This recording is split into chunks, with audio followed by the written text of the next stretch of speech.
Ezihamba phambili indaba namuhla Isilo Umisuzulu kaZolithini uthi bazokwakha umthethosisekelo wesizwe SAMAZULU. Umndeni waseNanda ugxeka amaphoyisa ngokuhluleka ukubanaka. Kuphazamiseka ukusebenza kwamabhizinisi eMgungundlovu.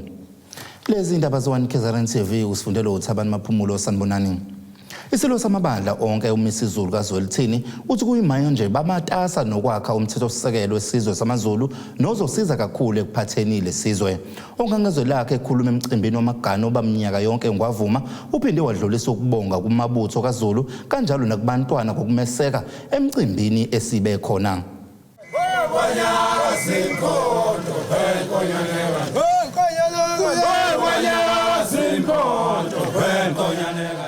Bekungokuqala Isilo Umisuzulu kaZolithini ebonakala emphakathini emva kwesinqumo senkantolo esavuna ukuthi usengagcotshwa beke esihlalweni sokuba Isilo SAMAZULU ngaphandle kokuphikiswa. Kwazise bekunohlangothi obelifuna angagcotshwa kulesi sikhundla.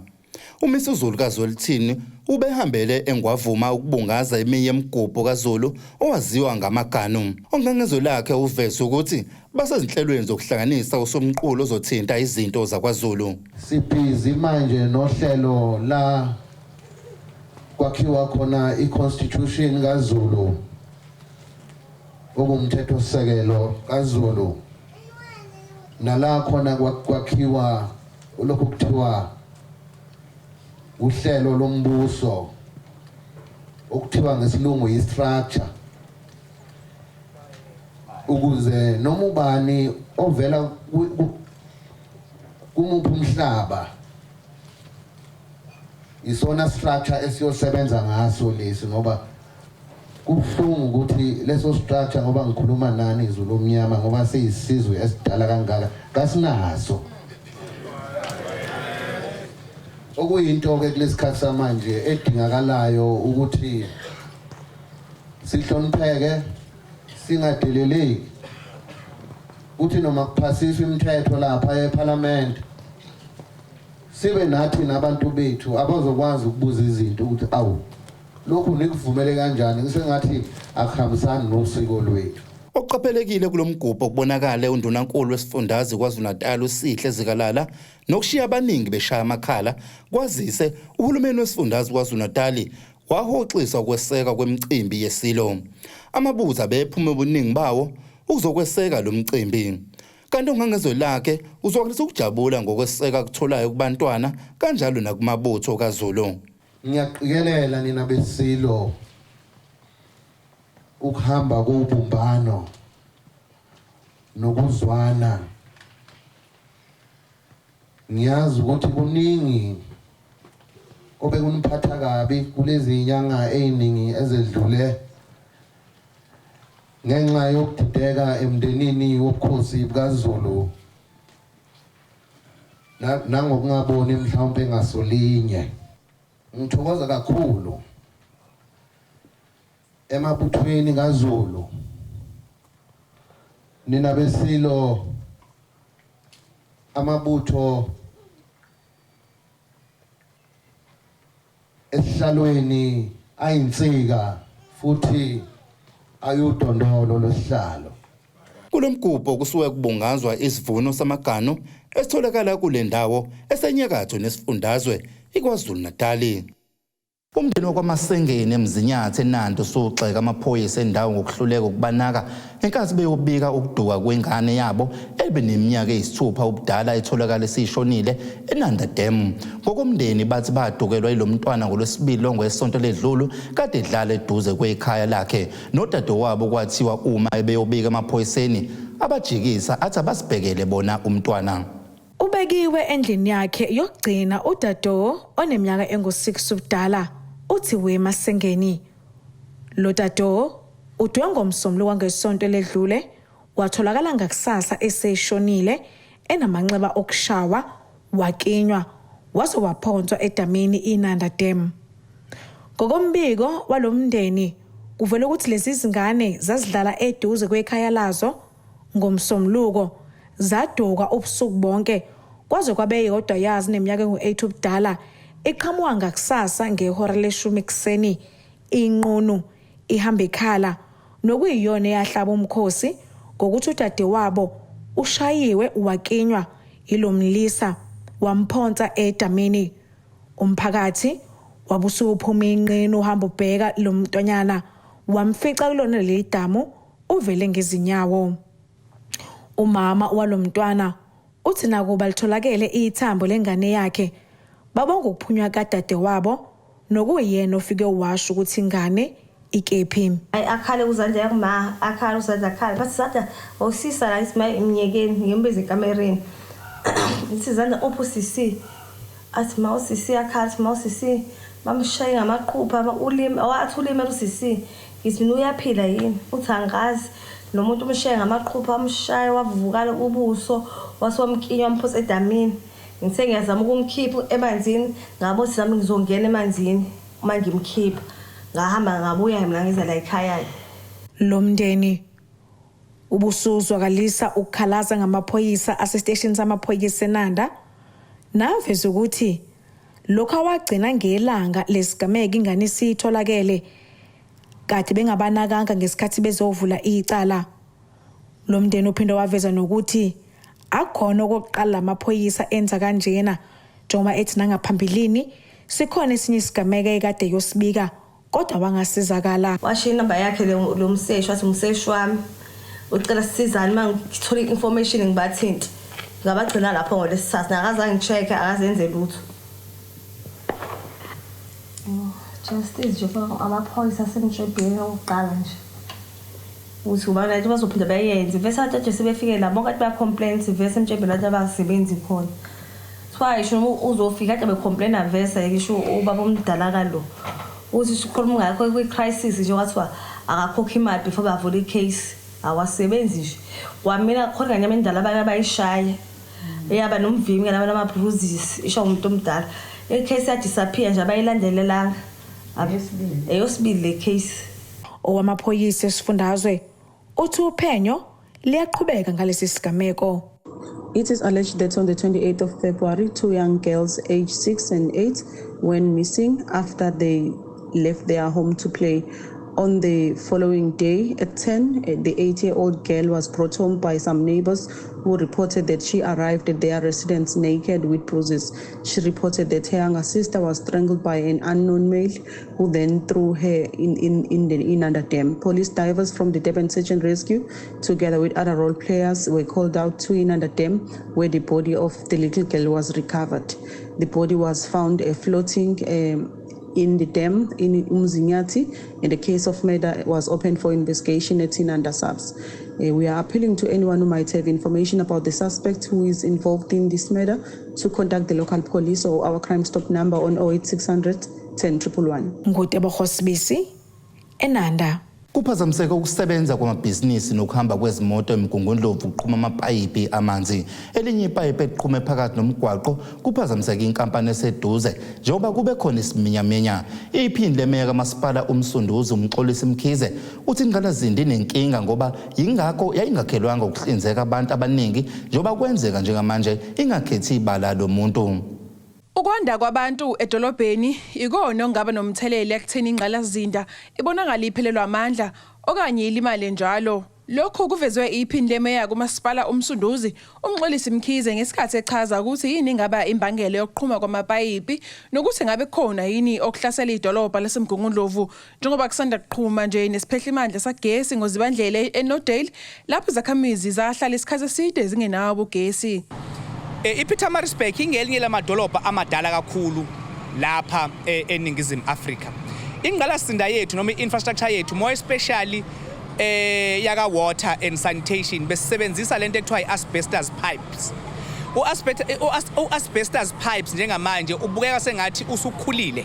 Njengoba usukhulile usumdala, sikwiprogram esingena kuyona yokushintsha yonke ipipe system ekhona emkhandlwini ngoba amapayipi aseqhuma mihla namalanga ekugcina sekusenzela lento akuthiwa yene ama-water outages ebagcina osomabhizinisi abakhona ngaphakathi edolobheni nabahlali baseMaritzburg bonkana bewa-experience. But ikhona iprogram ethi within i-term of office fane ithi phela ibe yonke i-piping system ekhona yamasipala sesishintshile asbestos safaka ama-PVC pipes okuyipipe leli ngicabanga ukuthi uyalibona elikhona lapha ekade kuyilona ekade sizoreplace ngapho kulo mgaqo uBoshofu.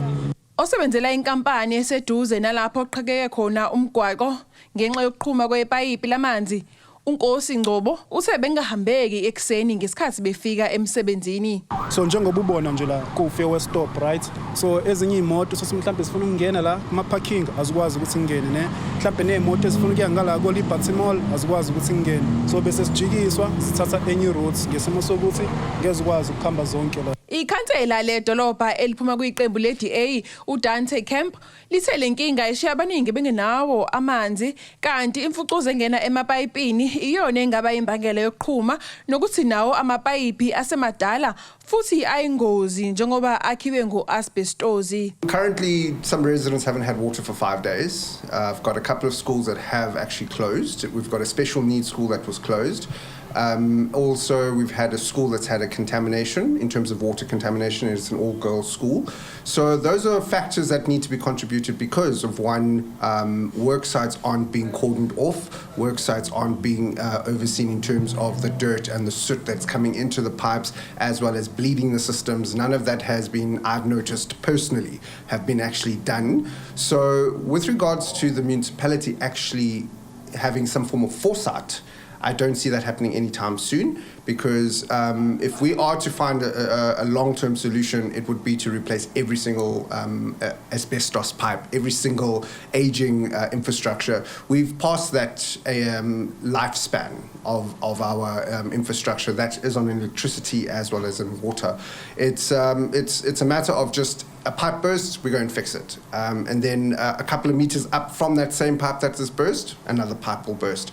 So where one can come in terms of council is pushing through resolutions. Ezindabeni ze-1KZN TV, kubiku Ayanda Dube, eMgungundlovu. Mbukeleke siye ekhefini masibuya saqhubeka neindaba.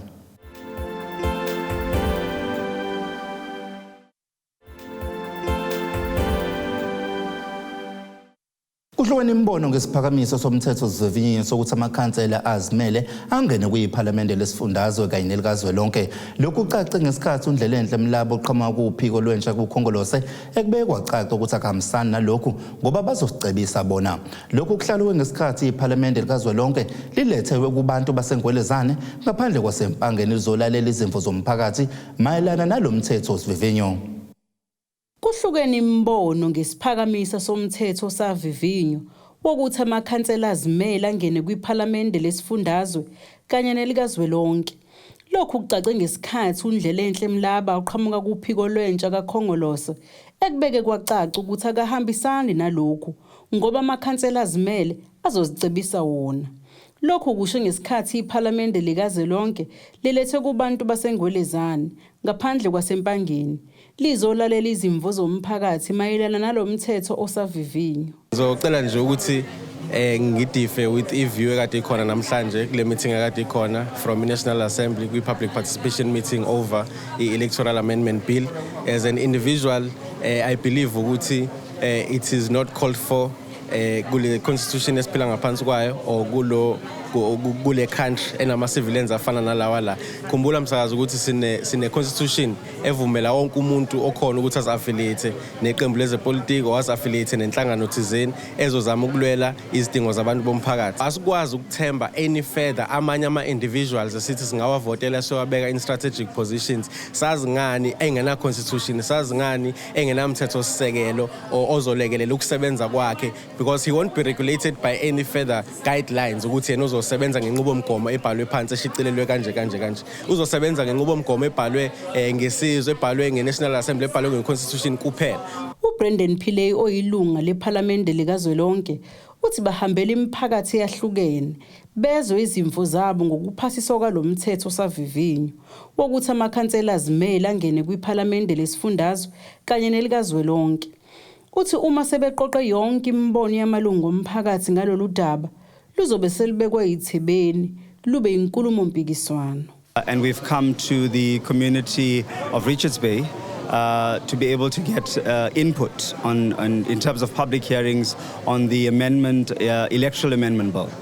we want or looking for is citizens and ordinary South Africans to be able to give us their input on the Electoral Amendment Bill, particularly around the inclusion of independent candidates to contest national and provincial elections. Ikhanselela kuWard 28 eNgwelezane uSiphelele Gumede uthi uyasamukela isiphakamiso sokuphasiswa kwalomthetho wokuthi amakhansela azimele akwazi na ukungena eParliament lesifundazwe nelikazwelonke. Uthi akayiboni inkinga kodwa uma bezokwazi ukuthola indlela yokukulawula lokho. So as it stands ANC samukela ukuthi ibill iphasiswe ukuthi abantu bekwazi ukuthi bemele. But on the other hand siyafisa futhi ukuthi kube khona nendlela yokucontrol ukuthi ama-independent candidates kube nendlela ukuthi econtroleke. Ezindabeni ze-1 KZN TV kubika uZamando Sicele eseNgwelezane eMpangeni. Usomabhizinisi oseDokodweni ngaphansi kwenkosi yakwaMathaba uLindelani Xulu uthi ukukhula ngaphansi kwesimo esinzima esikoleni ngaphandle kwesicathulo yikhona kumnike ugqozi ukuthi asize abafundi abangama-25 komfaniswano wesikole. Ekhuluma nethimba lezindaba le-1 KZN TV uXulu unxuse nabanye osomabhizinisi ukuba baphonse esivivaneni kwabaswele. Injabulo bebhala ebusweni kodado besikole samabanga aphansi ithekela imfundo esiseDokodweni kuWard 1 ngaphansi komasipala iMandeni.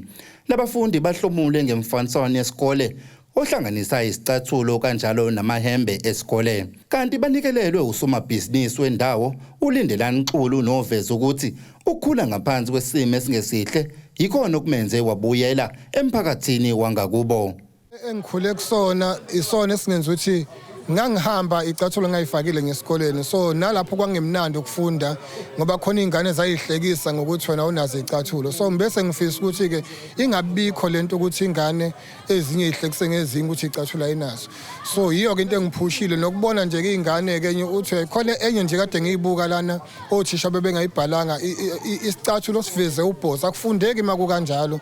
So ngayisiqoka saveza ubhoza apha till grade 11 no grade 12 ngiyayazi lonto. So yiyo ke into vuselelile ukuthi emphakatheni wangakithi ngizame nami ukuthi ngiwenzele lento enhle engizama ukuyenzela yona. Omunye wabafundi abahlomlile uzwakalisa ukujabula ngokuthola kwakhe umfaniswano wesikole kwazisa ngeke besamhleka oza kwabo. Ngithola ishethi unjabulise kakhulu ngoba ingane bezinhleka esikoleni sizoba intokozo.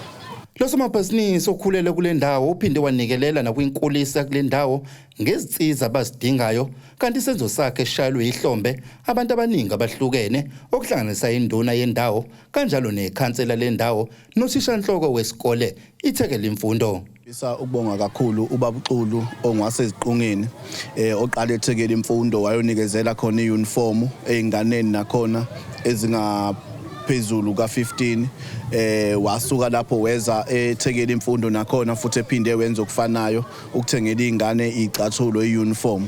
Ngiyafisa ke nje ukubongela izingane kakhulu nothisha omkhulu balezi izikole ngibongele nomphakathi wami umuntu ongaphansi kwami siyafisa ukuthi sibonge kakhulu. Sibonga kakhulu kubaba uXulu ngomsebenzi awenzile.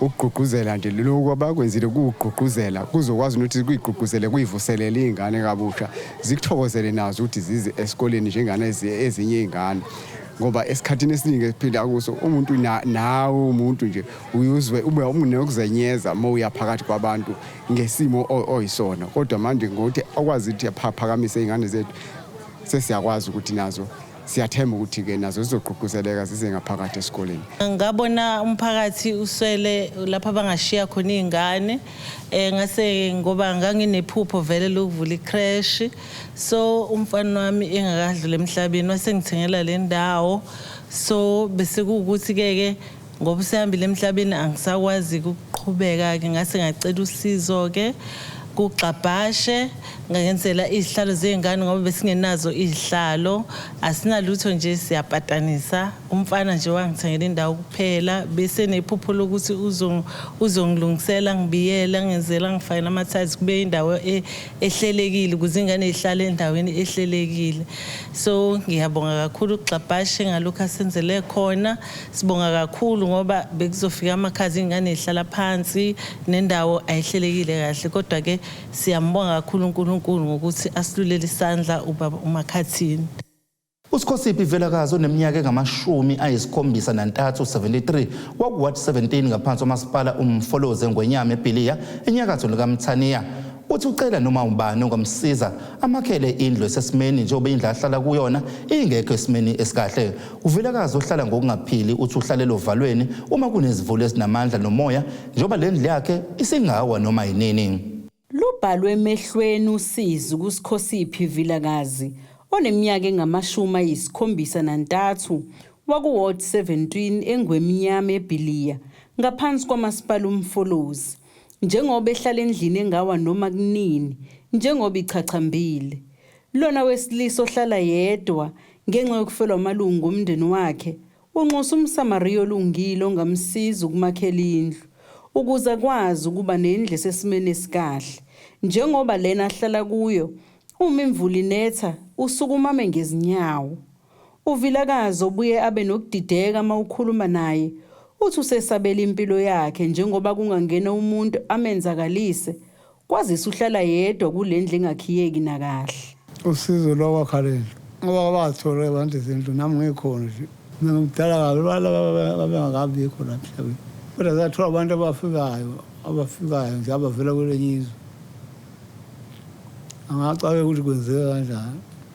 Ongemakhelwane uceliwe Mdlolo uchaze usizo olubhekene noVilakazi njengoba ethi akanabani omnakekelayo kanti bewomakhelwane banakho ukuphonsa ihloko kwesinye isikhathi.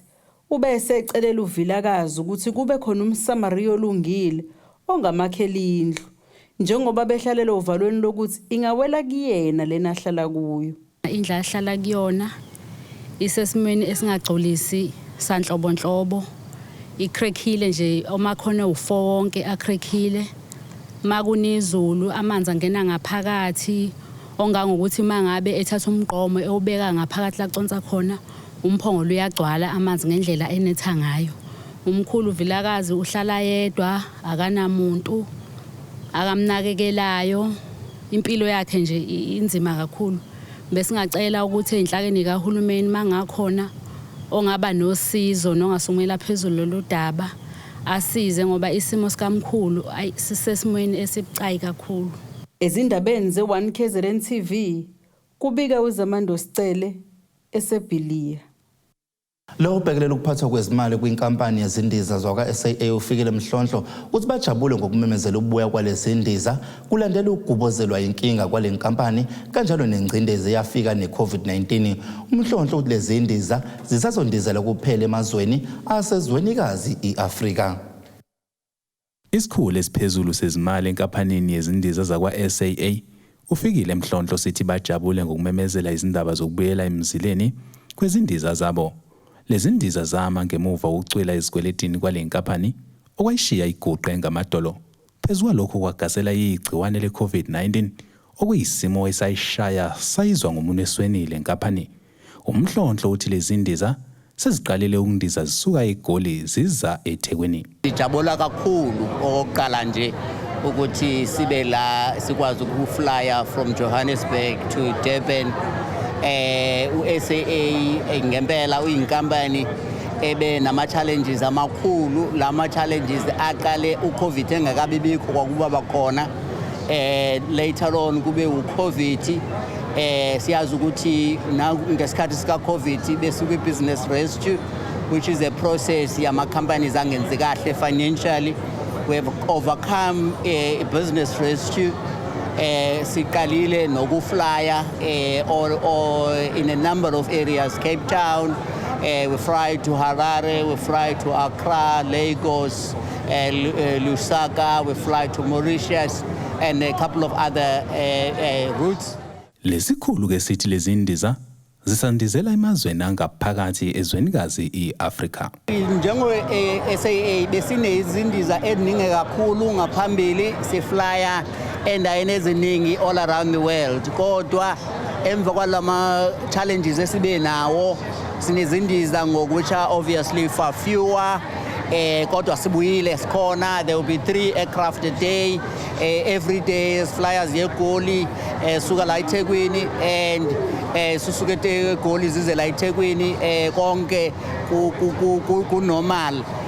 asikakwazi siyakwazi ukuya kakhulu eAfrica amazwe amaningi eAfrica siyawakavarisha including Mauritius asikafikeleli kwisizinga okanye kwisigaba sokuba siflyele international but through our other partners we will try to connect ama-passengers wethu as masimeya overseas. Umphathi walenkaphani osabambile uThomas Khokolo uthi lenkaphani ayisefani naphambilini kwazize nezindiza zayo sezinciphile ukusuka izindizeni ezingama-40 zaba ngaphansi kwezindiza ezili-10 kanjalo nabasebenzi banciphile ukusuka kubasebenzi abazi-4,000 baba ngaphansi kwe-1,000.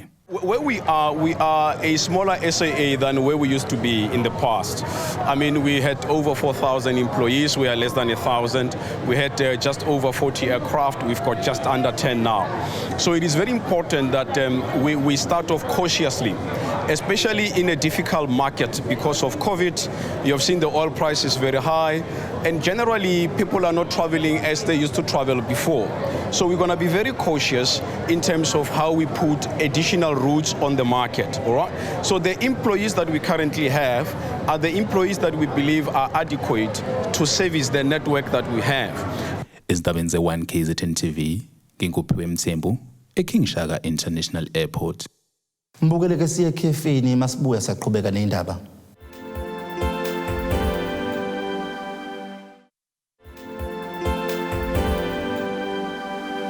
Mbukeleke sibheke engosini yezomnotho.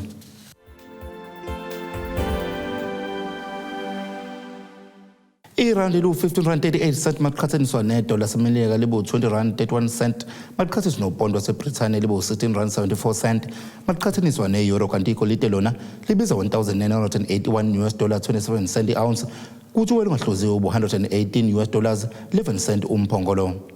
Mbukeleke sibheke engosini yezemidlalo.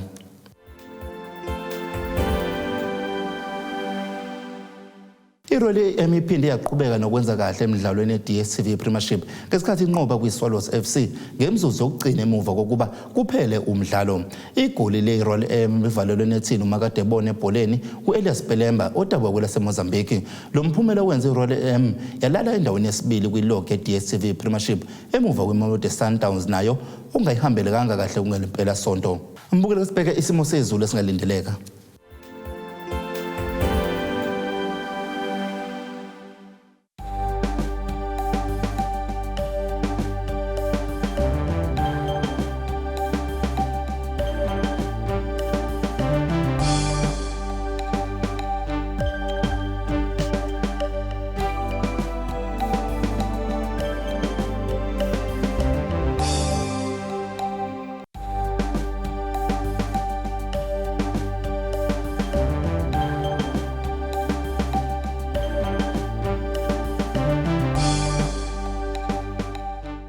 Mbukele zingakho besiphathele zona siyithemba lesindaba le-1 KZN TV. Izindaba zipheli kuphela isikhathi nisale kahle.